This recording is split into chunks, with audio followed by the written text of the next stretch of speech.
Craft beer reviews, brewing questions, past episodes of Brew4U and Brewing Today can all be found at beerloons.com, the site for brewing information on the internet.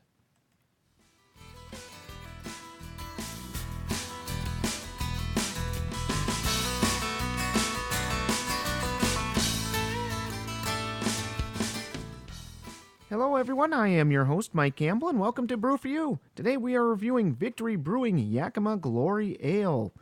Let's give you a little information on this beer before we get going. First off, Victory Brewing is out of Downingtown, Pennsylvania.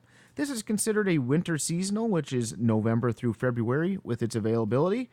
There is no official word on what style of beer this particularly is, but I'm going to go, seeing a lot of folks are going with this, calling it a black IPA. It is 8.7% alcohol by volume. The grains are imported German malt. The hops are 4 varieties of Yakima Valley hops, and if you're not familiar, Yakima Valley grows a lot of the hops in the United States. Serve this at 40 to 45 degrees Fahrenheit, and the glass is either a pint or mug. That is perfectly fine. Let's get into a little bit about this beer. First off, it pours into the glass with a light brown color with kind of a cloudy tinge to it. The head color is tan. It has a real fine bubble.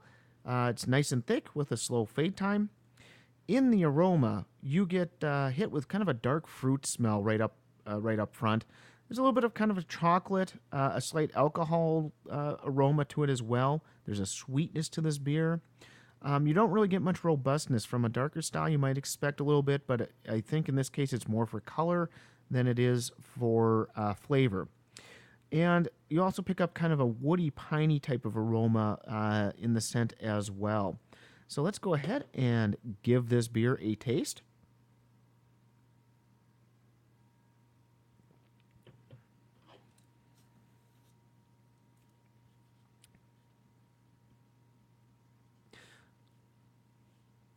Okay, so you got a lot going on in the flavor of this beer. You start off with, sorry, I'm trying to get everything together here for you. Let's take another sip real quick.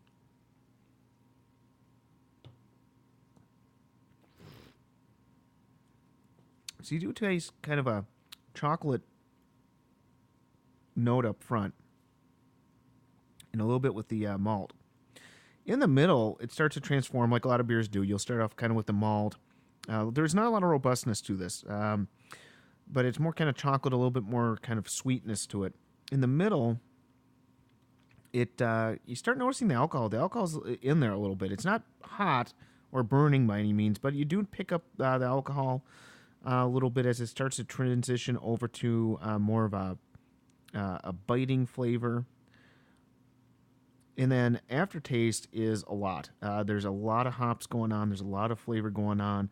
There's a lot of bite in the aftertaste that remains on the palate. So this is definitely a hoppy beer. Got to be up in the IBUs a fair amount overall. Now, granted, with 4 different varieties of hops, you kind of expect that regardless. There's a richness to this beer, kind of a warming aspect to it, but with that alcohol, or I'm sorry, hop bite in the end. Nice flavors, a lot going on. Definitely a beer that's fantastic for the colder months. Your aftertaste, I use it a lot because, when you're dealing with American beers, even though we're dealing with different grains, different hops, a lot of times the hop varieties have very similar characteristics in the aftertaste. Because I get a little tired of saying the same basic things, but that's really kind of what it comes down to. In the aftertaste, it's definitely a grapefruit. It's a very strong grapefruit flavor.